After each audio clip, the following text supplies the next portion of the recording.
கிபி 1981 ஜனவரி மாதம்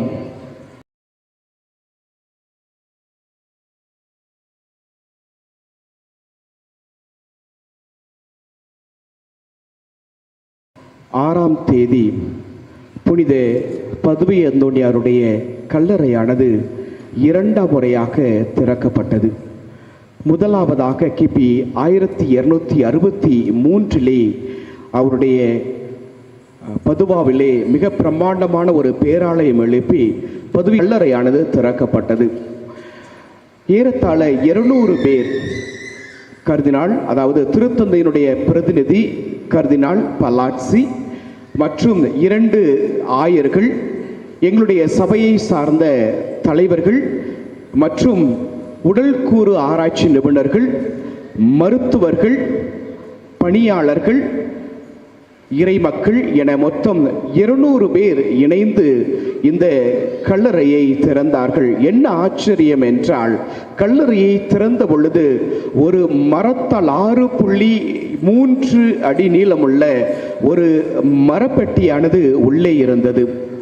அந்த மரப்பெட்டியை திறந்த பொழுது அந்த மரப்பெட்டி இன்னொரு மரப்பெட்டியானது 3.6 அடி நீளமுள்ள ஒரு மரப்பெட்டியானது இருந்தது. அந்த மரப்பெட்டிக்குள் 3 பொதிகைகள் இருந்தன. அந்த பொதிகைகள் அரசு முத்திரையிடப்பட்ட பொதிகைகளாக இருந்தன. அந்த பொதிகைகளுக்குள் அந்த முத்திரையை திறந்த பொழுது உள்ளே ஒரு பொதியலில், அதாவது 3 பொதியலிலும் சுருளேடுகள் இருந்தன. என்னென்ன பொருட்கள் உள்ளே இருக்கின்றன என்கின்ற சுருளேடு இருந்தன. மற்றும் ஒரு சுருளேட்டில் அவருடைய இறுதி காலம் எப்படி இருந்தது என்பதை ரத்தின சுருக்கமான ஒரு வரலாற்று குறிப்பு இருந்தது. அதன் அடிப்படையில் ஒரு பொதியலில் புனித பதுவை அந்தோணியாருடைய எலும்புகளும் மண்டை ஓடும் இருந்தன. இன்னொரு பொதியலில் அவருடைய அந்த தலைமுடியும் ஒரு சில குறு எலும்புகளும் இருந்தன. மூன்றாவது பொதியலில் புனித பதுவை அந்தோணியார் உடுத்தி இருந்த அங்கியானது இருந்தது. இதை எடுத்து சென்று உடல் கூறு ஆராய்ச்சியாளர்கள்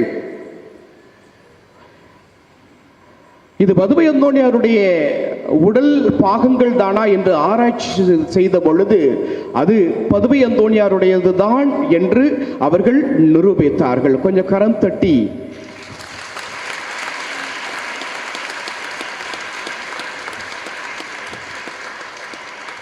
எப்படி என்று பார்க்கின்ற பொழுது புனித பதுவை அந்தோணியார் கிபி 1263 அவருடைய கல்லறை திறந்த பொழுது அவருடைய நாவானது அழியாமல் இருந்தது. நாவ் மட்டுமல்ல, அந்த நாவோடு கூடிய தாடையை எடுத்து பதுவா பேராலயத்தில் பின்புறத்தில் ஒரு பகுதியை நிறுவி அதில் என்ன சொல்றது, வலப்புறத்தில் இந்த தாடையோடு கூடிய நாவை வைத்திருந்தார்கள். அதே போல அவருடைய இடது மணிக்கட்டு அந்த எலும்புகளையும் எடுத்து இந்த ஆல்டருடைய பின்புறத்தினுடைய இடப்புறத்தில் வைத்திருந்தார்கள். இந்த எலும்பு கோடுகளில் இந்த அந்தோணியாருடைய முகப்பகுதியில் தாடை கிடையாது, மற்றும் அவருடைய இடது கையில் மணிக்கட்டுகள் கிடையாது. இதன் அடிப்படையில் அந்த உடலானது, அந்த உடல் பாகங்களானது புனித பதுவை அந்தோணியாருடையதுதான் என்று நிரூபிக்கப்பட்டது. மேலும் சில பல உண்மைகளை, உண்மையிலேயே நீங்கள் ஆசீர்வதிக்கப்பட்டவர்கள், இன்று வந்திருக்கின்ற அனைவருமே ஆசீர்வதிக்கப்பட்டவர்கள்.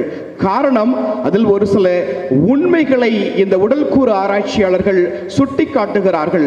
அதன் அடிப்படையில் புனித பதுவை அந்தோணியார் காம்போ சாம் பியூரோ என்கின்ற இந்த பகுதியில் ஓராண்டுகளாக மரத்து குகையில் தியானம் செய்த பொழுது எதிர்பாராத விதமாக அவருடைய உடல் நலிவு பெறுகிறது.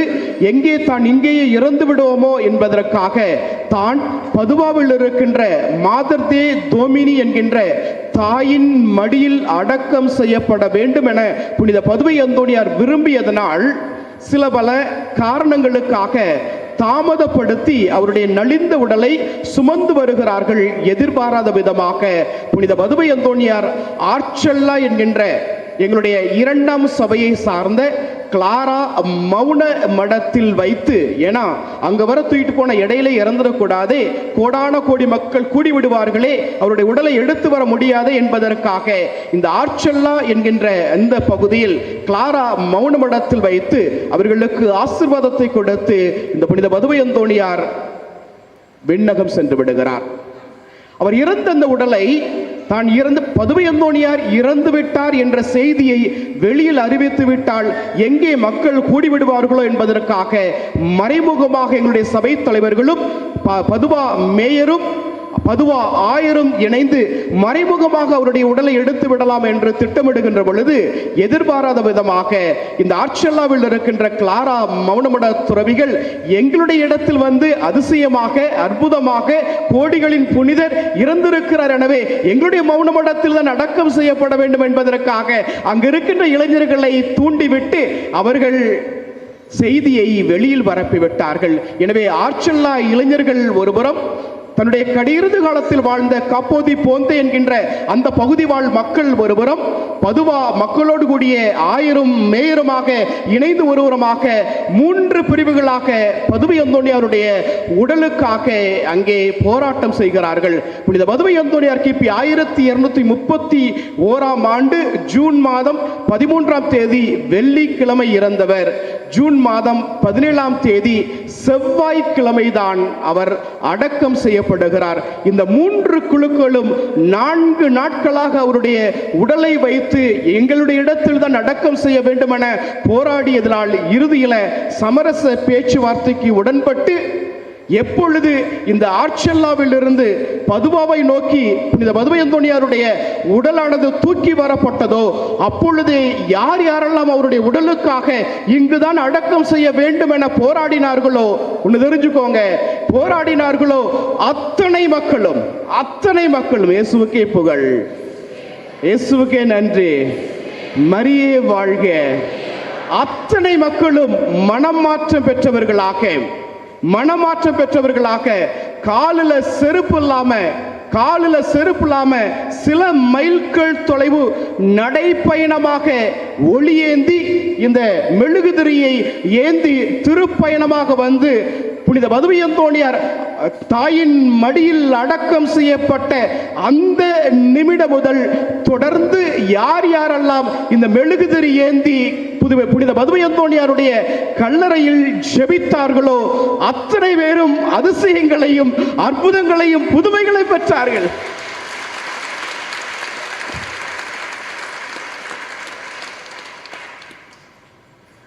மனமாற்றம் பெற்று தங்களுடைய ஜெப கருத்துக்களை முன்வைத்து தங்களுடைய பிரச்சனைகளை முன்வைத்து ஒளியேந்தி காலில் செருப்பு இல்லாம பவனியாக வந்து புனித பதுவை அந்தோணியாருடைய கல்லறையில் வேண்டுதலோடு விண்ணப்பத்தோடு ஜெபித்த அத்தனை பேரும் நற்சுகத்தை, அதிசயத்தை, அற்புதத்தை பெற்றது மட்டுமல்ல, அப்படி பெற்றவர்களில் அதிலும் குறிப்பாக 13 செவ்வாய்க்கிழமைகளில் 13 மெழுகுதிரிகளை ஏந்தி நாம் வேண்டுகின்ற பொழுது, ஜெபிக்கின்ற பொழுது புனித பதுவை அந்தோணியார் நம்முடைய தேவைகள் மட்டுமல்ல, நம்முடைய வாழ்க்கையில் அதிசயங்களை செய்வார் என்பதற்கு சிறந்த சாட்சி நான் தான். ஏறத்தாழ 8 ஆண்டுகளாக கோயிலுக்கே செல்லாமல் அங்குமெங்குமாக அலைந்து திரிந்த இந்த மனிதன், இந்த பாவி, திடீரென எதிர்பாராத விதமாக உடல்நலம் சரியில்லாமல் செல்ல பாளையங்கோட்டையில் இருக்கின்ற புனித கோடியற்புதர் புளியம்பட்டி புனித அந்தோணியாருடைய திருத்தலத்தில் 13 செவ்வாய்க்கிழமைகளில் நேர்ந்து 13 மெழுகுதிரிகளை ஏந்தி புனித பதுவை அந்தோணியாருடைய திருசுரூபத்தின் முன்பாக ஜெபித்த பொழுது 3வது வாரத்தில் என்னுடைய உடல் நோய்கள் தீர்ந்தன. எந்த மருத்துவராலும் அடையாளம் காண முடியாத உடல் நோய் புனித பதுவை அந்தோணியாருடைய ஜெப வேண்டுதலால் பரிந்துரையால் என்னுடைய நோய் தீர்ந்தது. 6வது செவ்வாய்க்கிழமை என்று இறை அழைத்தலை கோடியற்புதர் புளியம்பட்டி புனித பதுவை அந்தோணியார் திருத்தலத்தில் கடவுள் என்னை அழைத்தார். அதற்கு சாட்சி இப்பொழுது நான் இங்கு நின்று கொண்டிருக்கின்றேன்.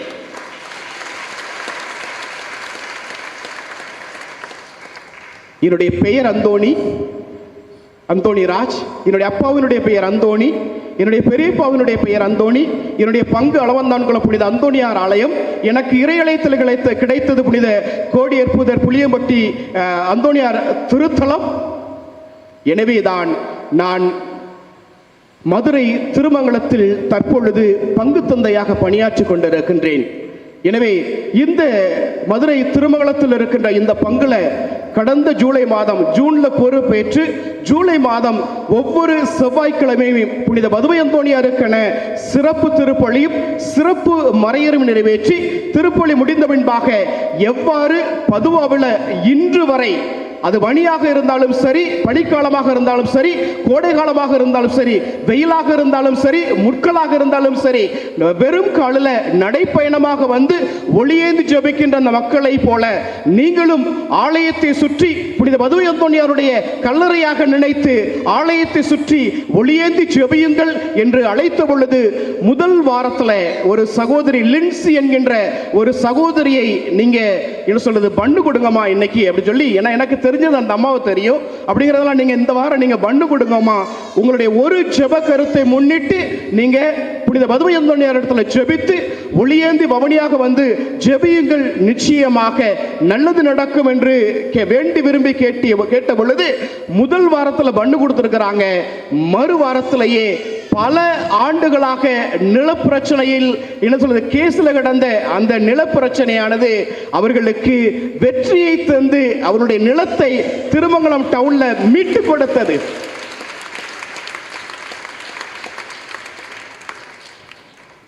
இரண்டு மாதங்கள் தொடர்ந்து கோடி அற்புதர் புனித பதுவை அந்தோணியார் இடத்துல ஒவ்வொரு செவ்வாய்க்கிழமையும் ஒளியேந்தி அவருடைய கல்லறையில் பவனியாக வருகிறோம் என்று நம்பி செபித்த ஒரு தாய் ஜெயந்தி தாமோதரன் அவர்கள் 2 ஆண்டுகளாக அவருடைய பேங்க் லாக்கர் சாவி கிடைக்காம, அதுக்கு நிறைய ப்ரொசீஜர் இருக்குது, என்ன செய்வதுனே தெரியாம அங்கும் இங்குமாக அலைந்து திரிந்த அந்த தாய் இறுதியிலே காணாமல் போன பொருட்களை கண்டெடுக்க செய்த புனித கோடி அற்புதரிடத்திலே ஜெபித்த பொழுது எதிர்பாராத விதமாக அவருடைய அந்த நிலை கதவுல ஒரு சின்ன ஒரு பேப்பர்ல பொதிஞ்சு அந்த பேப்பருக்குள்ள ஒரு சின்ன ஒரு பர்சுக்குள்ள இந்த லாக்கர் சாவியானது கண்டெடுக்கப்பட்டு அந்த லாக்கர் சாவி ஓடி போய் அந்த லாக்கரை திறந்து பார்த்தா நகைகள் எல்லாம் பத்திரமாக இருந்ததாக கோடி அற்புதருக்கு நன்றி செலுத்தினார் அந்த தாய். நல்ல கை தட்டுங்க.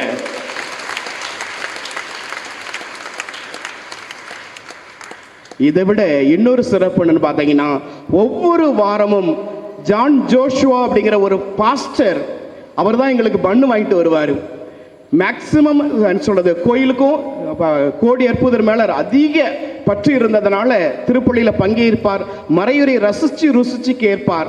எதிர்பாராத விதமா ஃபாதர் இன்னைக்கு நான் உங்களுக்கு பண்ணு கொடுக்குறேன், இந்த செவ்வாய்க்கிழமை நான் பண்ணு கொடுக்குறேன் ஃபாதர். இல்லை பாஸ்டர் இதுக்கிடையே புக் ஆயிடுச்சு, 1 மாதத்துக்கு புக் ஆயிடுச்சு அப்படின்னா, இல்லை ஃபாதர் எப்படியாவது தயவு செய்து எனக்கு ஏதாவது ஒரு வழி பண்ணி இந்த வாரம் நான் தான் பண்ணு கொடுக்க போகிறேன்.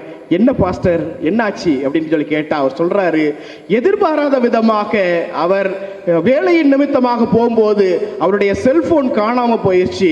இவர் உடனே எப்போ காணாமல் போச்சோ அப்போவே பதுவை அந்தோணியார்கிட்ட ஒன்று காணாமல் போனதை கண்டெடுக்க செய்தாரான புனித பதுவை அந்தோணியாரே, என் செல்ஃபோனை கொடு, இல்லைன்னா உன் ஐஃபோனை வாங்கி கொடு.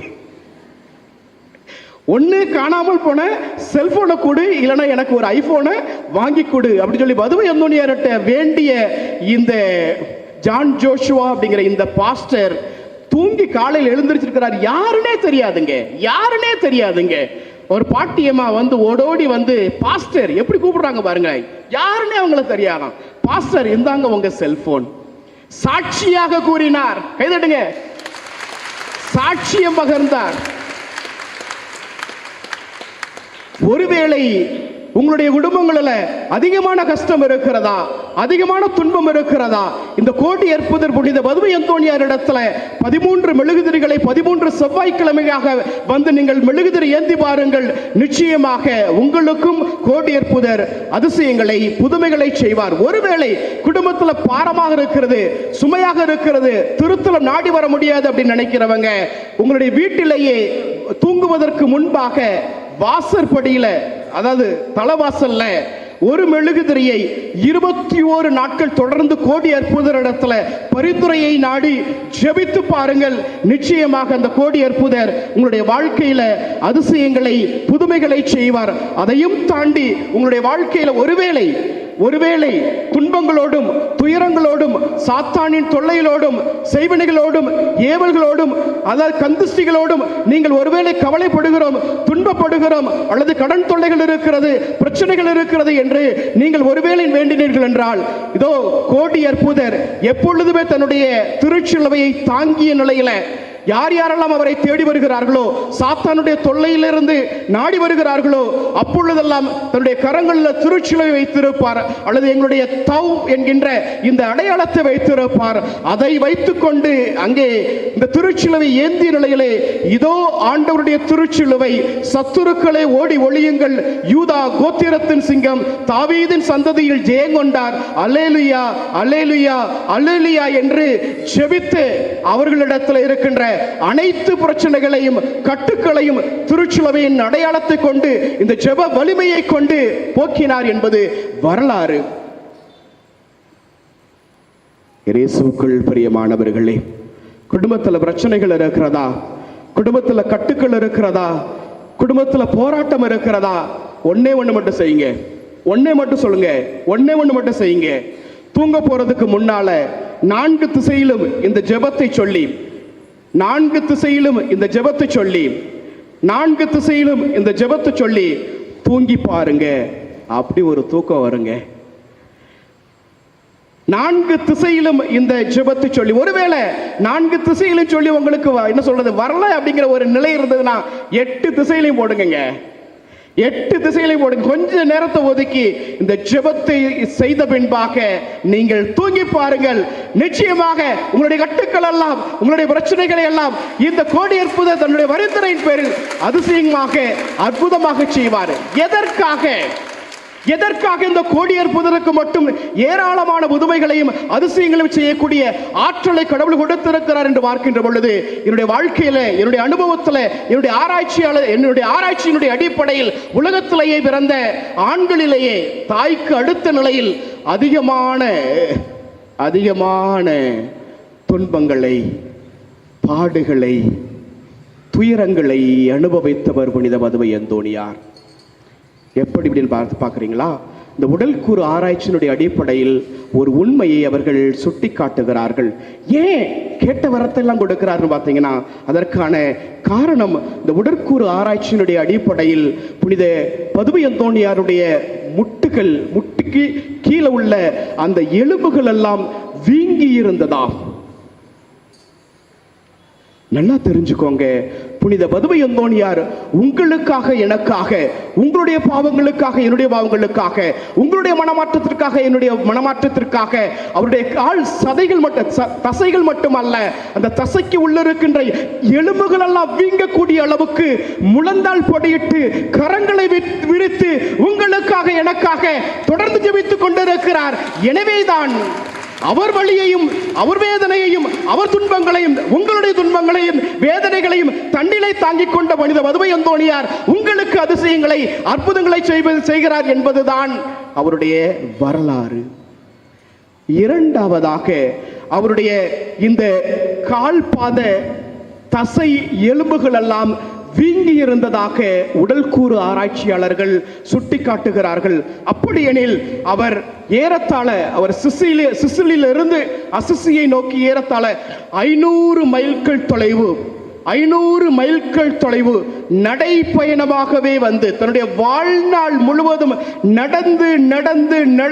நடந்து நற்செய்தியை போதித்த ஒரு மாபெரும் புனித பதுவை அந்தோணியார் எந்த அளவுக்கு பார்த்தீங்கன்னா, தன்னுடைய இறுதி நாட்களில் ஓராண்டுகளாக மரத்தில் இருக்கின்ற குகையிலே அமர்ந்து ஜெபித்த, நடந்து இறைவார்த்தையை அறிவிக்காமல், நடந்து நற்செய்தியை அறிவிக்காமல் ஓராண்டுகளாக குகையிலே அமர்ந்த நிலையிலே, தியானம் செய்த நிலையிலே, தவம் செய்த நிலையிலே இறை வார்த்தையை அறிவித்த கோடி அற்புதர் புனித பதுவை அந்தோணியாருடைய கால்பாத நரம்புகள் எல்லாம் அல்லது கால்பாத எலும்புகள் எல்லாம் வீங்கி இருந்தது என்றால், அவருடைய தசைகளும் எலும்புகளும் வீங்கிய துயரத்தோடும் வேதனையோடும் துன்பத்தோடும் புனித பதுவை அந்தோணியார் உங்களுக்காக எனக்காக வாழ்ந்திருக்கிறார்.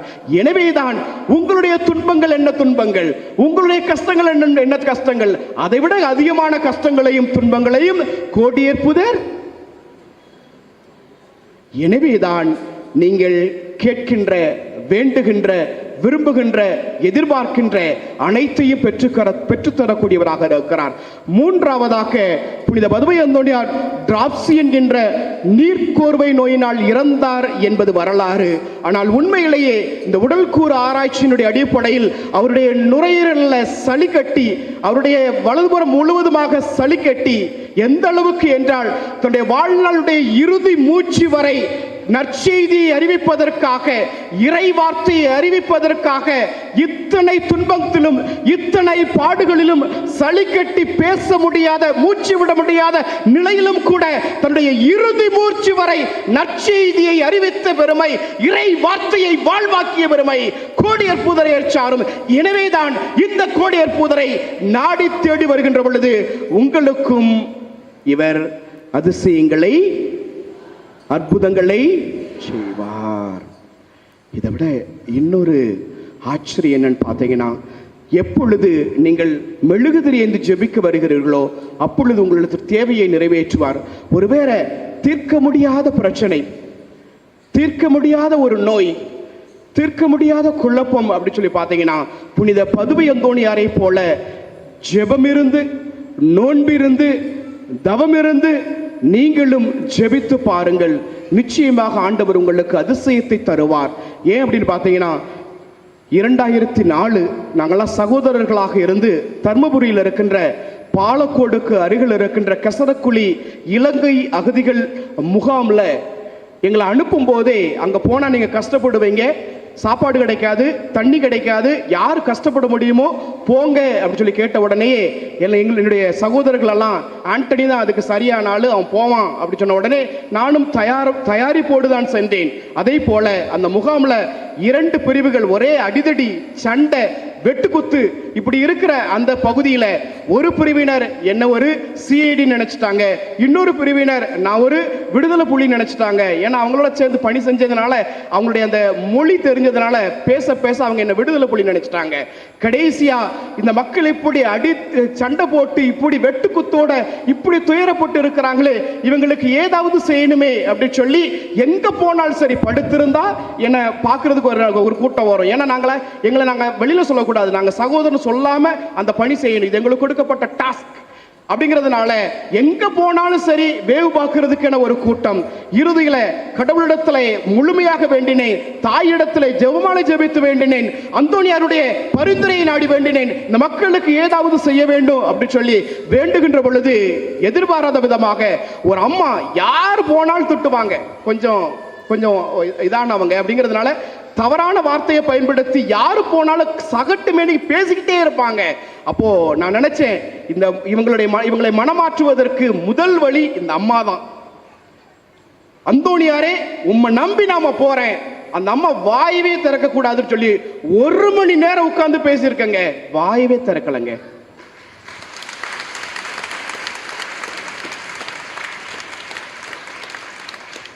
தூங்கிக்கிட்டு இருந்தேன், தட்டி எழுப்புனாங்க. ஒரு 9 மணி இருக்கும், தட்டி எழுப்புனா, அப்பதான் படுக்க போனேன், தட்டி எழுப்புனாங்க. இந்த மாதிரி எங்க முகாம்ல, ஏன்னா ஏற்கனவே ஒண்ணு நடந்திருக்குதா அப்படிங்கிறதுனால முகாம்ல ஆஸ்பத்திரிக்கு தூக்கிட்டு போனோம், அவங்க முடியாதுன்னு சொல்லிட்டாங்க. ஒருத்தர் சாக கிடக்கிறாரு, வாங்க வாங்க நீங்க நல்லா ஜெபிக்கிறவங்களா தெரியுறீங்க, வாங்க வந்து அவனுக்காக ஜெபிங்க அப்படின்னு ஒன்னே அவங்களை அனுப்பி வச்சுட்டு, எனக்கு வந்த சோதனையா அப்படி நினைச்சு மீண்டும் தாய்கிட்ட மன்றாடி பதுவை அந்தோணியாருடைய பரிந்துரையை நாடி கொஞ்ச நேரம் ஜெபிச்சு வல்லமையோட ஜெபிச்சுட்டு போய் அந்த மனிதனிடத்துல போய் ஜெபிக்க ஆரம்பிச்சேங்க. என்ன ஜெபம் சொன்னு தெரியாதுங்க. ஜெபிக்கிறோம். எதிர்பாராத விதமா திடீர்னு அந்த மனுஷன் எந்திரிச்சாரு பாருங்க.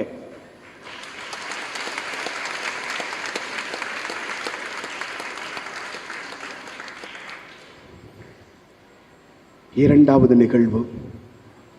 மூன்றாவதாக இதையெல்லாம் பார்த்த அந்த மக்கள் மிரண்டு போய், அசந்து போய், எல்லாருமா முதல்ல இளைஞர்கள் ஒன்று சேர்ந்தாங்க. அதுக்கப்புறம் அந்த 2 குரூப்பை சேர்த்து ஒன்றா சேர்த்து நாங்கள் ஒற்றுமையோடும் உறவோடும் இருப்போம் சொல்லி எங்களுடைய அசசி பிரான்சிஸினுடைய வழித்தொண்டர்களாகிய நாங்கள் அந்த அமைதியை கோடியிருப்பதனுடைய வழித்தொண்டர்களாகிய நாங்கள் அந்த ஊரில் அமைதியும் சமாதானத்தை ஏற்படுத்திட்டு வந்ததுக்கப்புறம் அதுக்கு அடுத்த வருஷம் இந்த குரூப்பில் இருக்கிற தலைவருடைய பொண்ணுக்கும் இந்த குரூப்பில் இருக்கிற தலைவருடைய பையனுக்கும் மேரேஜ் இன்விடேஷன் எனக்கு அனுப்பி வச்சாங்கங்க. நல்ல கைதட்டுங்க.